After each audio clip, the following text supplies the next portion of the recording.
You ever come home from somewhere far away and feel like the whole world moved on without you? That's exactly what happened to me the day I drove up that dusty road toward what used to be my family ranch. The place looked the same from a distance, the same ridge, the same wind through the mesquite, but the moment I rolled down the window, something felt wrong. The mailbox had a new name on it. The porch lights I'd wired myself years ago were gone, and when I stuck my key into the front door, it didn't fit anymore. I stood there for a good minute, staring at that useless piece of metal in my hand, wondering if maybe I was losing it. But then I peered through the window and saw bare walls where my dad's tools used to hang, and empty hooks where my granddad's Purple Heart once rested. They didn't just sell my house. They erased my family from the land. When I finally got inside, I found papers scattered on the counter, all stamped with something called the Whispering Pines Homeowners Association. I'd never heard of them. The letter said my property had been sold due to ongoing community violations and abandonment. Abandonment. That word hit hard. I'd been overseas, serving my country, and somehow that counted as abandonment. My neighbor, old Mrs. Daniels, nearly dropped her coffee when she saw me. "Caleb, honey, we thought you'd sign the papers yourself. They told us you agreed to the sale."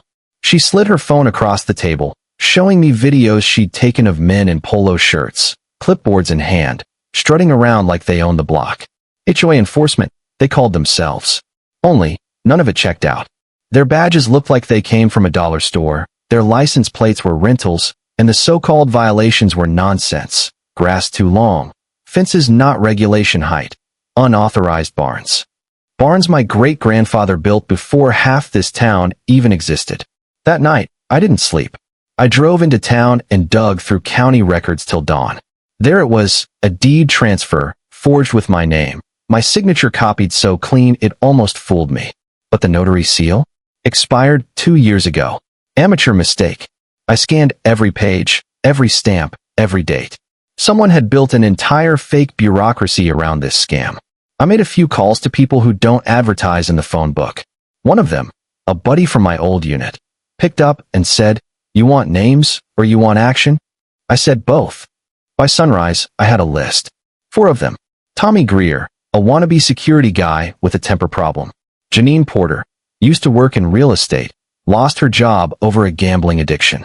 Rick Holloway, contractor drowning in debt, perfect front man for phony foreclosures. And then there was Linda Ward, the so-called compliance chair, the mastermind.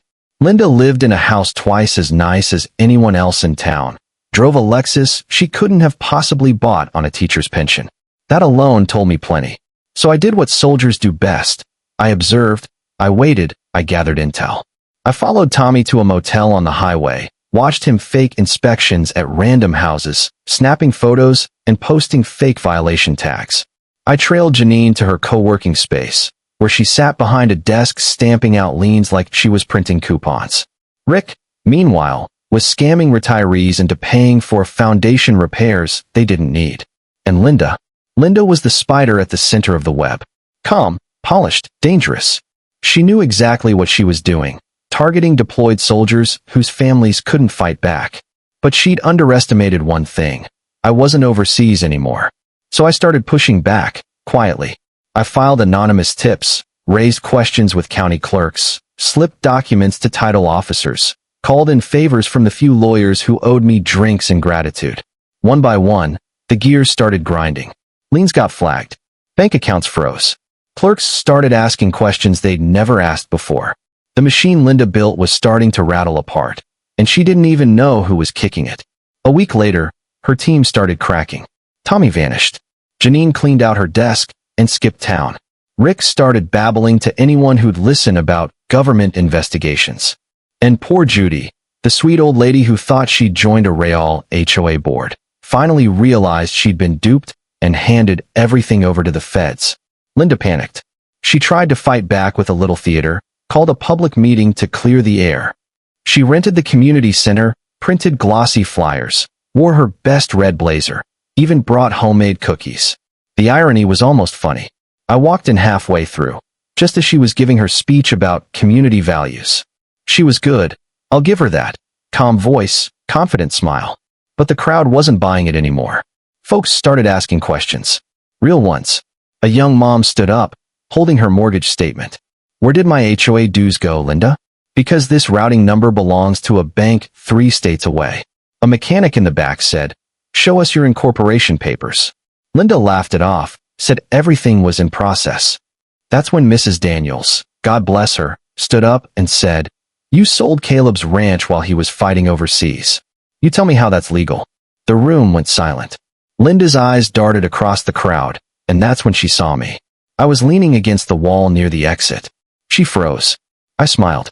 Afternoon, Linda, I said, walking forward. Been a while since you visited my property. Her voice shook. You're the soldier, aren't you? Caleb, listen, this is all just. Save it, I cut in. You didn't just steal from me. You stole from families who were serving this country while you were printing fake documents in your living room. Someone started recording on their phone. I didn't care. I reached into my jacket and pulled out a leather case. Name's not Caleb anymore, I said quietly. Colonel Caleb Harris, U.S. Army, liaison to the Department of Justice Task Force on Military Property Fraud. Linda blinked like she'd been slapped. You're law enforcement? I nodded. Not exactly, but I make the calls that bring them. And right on cue, I heard engines outside. The windows filled with flashing lights, county sheriff, marshals, even a couple of unmarked black SUVs. Linda's perfect little world collapsed right there. The crowd backed away as officers stepped in. She tried to speak, something about misunderstanding, but the words just crumbled in her mouth. I leaned close and said, you thought you could play house with soldiers' homes. You forgot, some of us don't play fair when it comes to family. They walked her out in cuffs while the neighbors stared. Outside, I watched as the team moved in, cataloging records, securing evidence, comforting the families who'd been tricked. I'd seen operations overseas with less coordination. But this time, the mission was home. And standing there, I realized something. Justice doesn't always come from the system. Sometimes it comes from the people who refuse to let the system be broken.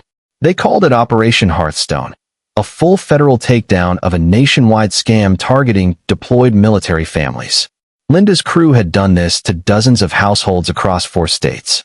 By the end of the week, every fake lien was voided, every property restored, and every one of those criminals had a lawyer they couldn't afford. But the part I'll never forget isn't the arrests or the headlines. It was walking back onto my family's land, the smell of the earth after rain, the wind through the trees, and realizing it wasn't just about a ranch anymore.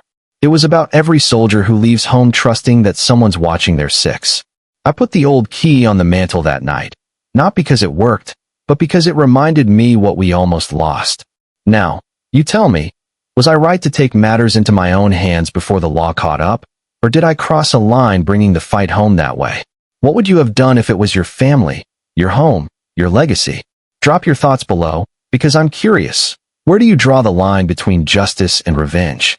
And if you think this story deserves to be heard, share it with someone who believes in standing up when something's wrong.